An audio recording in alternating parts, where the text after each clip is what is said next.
সালাম আলাইকুম সুতমানের ভূত। এই কি কইছে রে এটা? সালাম আলি দিছে। আরে না বেটা, পরে সালাম আলাইকুম পরে কি কইছে? এই বেটা সালাম আলি দিছে। এই এই শুনে দাও। এই তুই কি কইছিস রে?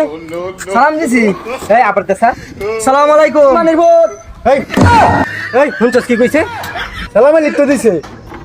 এই বেটা সালাম আলাইকুম পরে কি দিছে এটা শুনছস? সালাম আলি তো দিছে আর অন্য কিছু তো বলছে না। এই আবার দেখা। সালাম আলাইকুম সুতমানের ভূত। এই বেটা শুনছস সালাম আলাইকুম পরে কি কইছে? এই বেটা সালাম আলি পরে কি কইছে? সালাম আলি তো দিছে। এই বেটা সালামের পরে হিন্দি কি কইছে এটা তুই শুনছ না? এই বেটা কি কইছে? সালাম আলি তো দিছে। তোমার কাল আটকালা বেটা। এই বেটা কি কই? আবার দেছা। সালাম আলাইকুম সুতমানের ভূত। তুই শুনছস নাকি বেটা? সালাম আলি তো দিছে। কে সালাম দিত? সালামের পরে কি কইছে?